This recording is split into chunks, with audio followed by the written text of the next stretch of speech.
नमस्कार। आज का टॉपिक है parallel operation of compound generators. Generators के पैरेलल ऑपरेशन की क्यों जरूरत पड़ी है? इसके क्या क्या फायदे हो सकते हैं? इसकी कौन कौन सी कंडीशन है जो फुलफिल होने के बाद ही अपन पैरेलल कर सकते हैं जनरेटर्स को? मेन एडवांटेज है वो है कंटिन्यूटी ऑफ सर्विस। सर्विस को कंटिन्यू रखने के लिए बाई चांस अगर कोई जनरेटर खराब हो जाता है तो उसका अल्टरनेट जो दूसरा जनरेटर है वो कार्य करता रहे और अपना जो सिस्टम है सर्विस है वो कंटिन्यू चलती रहे। ठीक है। दूसरा है मेंटेनेंस या रिपेयर करना हो किसी यूनिट को, अगर मेंटेनेंस या रिपेयर करना है तो उसके लिए स्टैंड बाई में एक दूसरा जनरेटर होना चाहिए, दूसरी मशीन वर्क करती रहनी चाहिए। तो वो तभी पॉसिबल है जब पैरेलल में दूसरी मशीन जुड़ी हो। ठीक है। थर्ड है अगर प्लांट की कैपेसिटी बढ़ाना हो। प्लांट की कैपेसिटी कैसे बढ़ाई जा सकती है? उसके पैरेलल में अगर कोई यूनिट काम कर रही है उसके पैरेलल में एक नई यूनिट या मशीन को लगाई जाती है। तो उसकी क्या कंडीशन है, मतलब कौन कौन सी जनरेटर को या मशीन को लगा सकती है, वो कंडीशन को फुलफिल होने के बाद ही अपन उसको पैरेलल में कनेक्ट कर सकते हैं। तो कंडीशन फर्स्ट है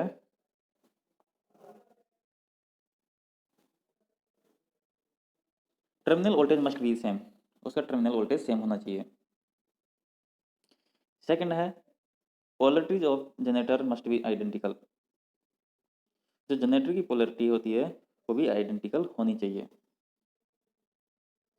थर्ड वन प्राइम जो प्राइम मूवर होता है armature of generator must have similar, उसका सिमिलर होना चाहिए जनरेटर का आर्मेचर भी।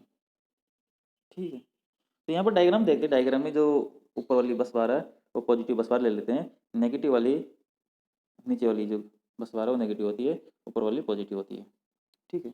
जो जनरेटर है इसका आर्मेचर है उसके सीरीज में एक सीरीज फील्ड वाइंडिंग जोड़ देते हैं, उसके पैरेलल में एक शंट वाइंडिंग जोड़ देते हैं बराबर। तो जो दो जनरेटर को अपन को उसको पैरेलल ऑपरेशन करवाना है उसके लिए क्या होता है, यहाँ पर पैरेलल ऑपरेशन करवा रहे हैं, इक्वलाइजर बार है उसको कनेक्ट नहीं कर रखा हो तब कौन सा स्टेबल ऑपरेशन होगा, अनस्टेबल होगा। यहाँ पर जब इक्वलाइजर बार नहीं कनेक्ट होता है तब इक्वलाइजर बार कनेक्ट नहीं होता तब यहाँ पर अनस्टेबल ऑपरेशन हो जाता है। किस प्रकार से होता है बताते हैं। जब जो लोड होता है लोड वो दोनों जनरेटर पर शेयर होता है, प्रॉपर शेयर होता है, जो ईच जनरेटर है उससे कनेक्टेड होता है लोड। ठीक है। किसी कारणवश जो मशीन वन है उस पर लोड बढ़ जाता है, अगर इसी मशीन वन है इस पर लोड बढ़ जाता है तो क्या होगा, जो सीरीज फील्ड है जो सीरीज फील्ड वाइंडिंग है उसका फ्लक्स बढ़ जाएगा। जब सीरीज फील्ड वाइंडिंग का फ्लक्स बढ़ेगा तो जो इसका आर्मेचर वोल्टेज है ठीक है वो भी बढ़ेगा। जब किसी जनरेटर का आर्मेचर वोल्टेज बढ़ जाता है, जो ईएमएफ बढ़ जाता है, तो उसके कारण जो सीरीज फील्ड वाइंडिंग है उसका फ्लक्स बढ़ेगा। जब सीरीज फील्ड वाइंडिंग का फ्लक्स बढ़ेगा तो ये हो गया एक क्यूमुलेटिव फोर्स हो गया। क्या हो गया? क्यूमुलेटिव प्रोसेस हो गया ये। ठीक है। इसके कारण जो मशीन फर्स्ट है मतलब अगेन एंड अगेन पूरा लोड लेता जाएगा। जो जनरेटर वन है जो मशीन वन है धीरे धीरे पूरा लोड लेता जाएगा। इस कारण से जो मशीन सेकंड है उसमें करंट कम होती जाएगी, जो मशीन सेकंड है उसमें करंट कम होती जाएगी, जिसके कारण से मशीन सेकंड की जो सीरीज फील्ड वाइंडिंग है, जो मशीन सेकंड की सीरीज फील्ड वाइंडिंग है उसमें करंट कम बनाएगा। इस कारण से जो मशीन सेकंड है उसका ईएमएफ जो वोल्टेज होता है आर्मेचर वोल्टेज वो भी कम बनेगा। जब किसी भी मशीन का आर्मेचर वोल्टेज कम बनता है कम होता जाएगा तो उसके कारण करंट भी कम होती जाएगी, जो सीरीज करंट होता है वो भी कम होता जाएगा।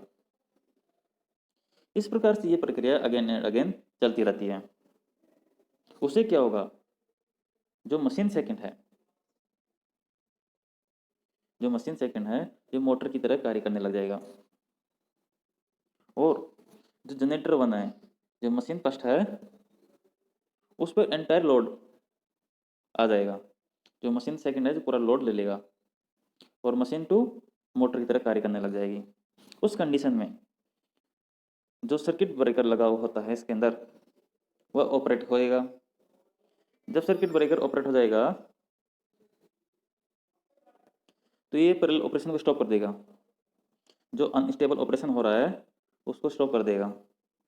इस प्रकार से हमको एक बस बार की ज़रूरत पड़ती है। यहाँ पर एक बस बार की ज़रूरत पड़ती है, उसको इक्वलाइजर बस बार बोलते हैं। क्या बोलते हैं? इक्वलाइजर बस बार। इस बस बार को सीरीज फील्ड वाइंडिंग और armature and, series field winding और आर्मेचर का एंड होता है वहाँ पर जोड़ देते हैं इस प्रकार से। ठीक है। जब सीरीज फील्ड वाइंडिंग के एंड पर जोड़ दिया जाए तो ये पैरेलल की तरह काम करेगा। ठीक है। दोनों सीरीज फील्ड वाइंडिंग पैरेलल की तरह कार्य करेगी। उससे क्या होगा? जो लोड करंट होता है, ठीक है, लोड करंट में अगर कुछ चेंज होते हैं वो नहीं होंगे। क्योंकि क्यों नहीं होंगे चेंज, बताओ?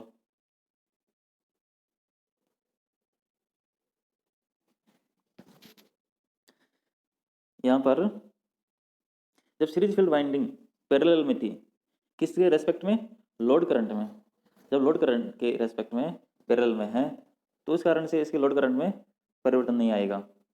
अगर जो मशीन 1 है उसका आर्मेचर करंट ज़्यादा हो गई हो तो, ज़्यादा भी हो जाए तो इक्वलाइजर बार है, उसके कारण शॉर्ट सर्किट होकर G2 से, ये G2 मशीन सेकंड है, से करंट को एडजस्ट करेगा। तो जब एडजस्ट करंट हो जाएगी तो जो सीरीज फील्ड वाइंडिंग है इनकी उसमें करंट में परिवर्तन नहीं होगा। जब सीरीज फील्ड वाइंडिंग के करंट में परिवर्तन नहीं होगा तो जो इसका वोल्टेज है, आर्मेचर वोल्टेज, उसके अंदर भी चेंजेस नहीं होंगे। ये तो हो गया अपन इक्वलाइजर बार लगाने से। अगर ऐसा नहीं होता तो क्या होता? तो उस कंडीशन में जनरेटर 1 है, मशीन 1 है, उसमें करंट ज़्यादा हो जाती है। जब करंट ज़्यादा होती है तो फिर जो फील्ड वाइंडिंग है उसके अंदर भी फ्लक्स बढ़ जाता है। जब फ्लक्स बढ़ेगा तो जनरेटर 1 का वोल्टेज भी बढ़ेगा, बढ़ता जाएगा। तो इस प्रकार की प्रॉब्लम को दूर करने के लिए, इस प्रकार की प्रॉब्लम को ओवरकम करने के लिए इक्वलाइजर बार बस बार का प्रयोग किया जाता है। जब इक्वलाइजर बस बार यूज के लिए जाती है तो जो लोड करंट में वेरी होता है वो नहीं होता, स्टेबल ऑपरेशन हो जाता है। दोनों लोड पर दोनों जनरेटर इक्वल लोड शेयर करता है। ठीक है। तो इसी को अपन स्टेबल ऑपरेशन बोलते हैं। कौन कौन सी कंडीशन है जिसको फुलफिल होनी चाहिए? टर्मिनल वोल्टेज सेम होना चाहिए, जो जनरेटर की पोलरिटी वो भी आइडेंटिकल होनी चाहिए, जो आर्मेचर ऑफ जनरेटर का उसका प्राइमरी हो रहा है वो भी सिमिलर होना चाहिए। इस प्रकार से हमने पढ़ा है parallel operation of compound generator. ठीक है। आशा है कि समझा आ गया होगा थोड़ा बहुत। धन्यवाद दोस्तों।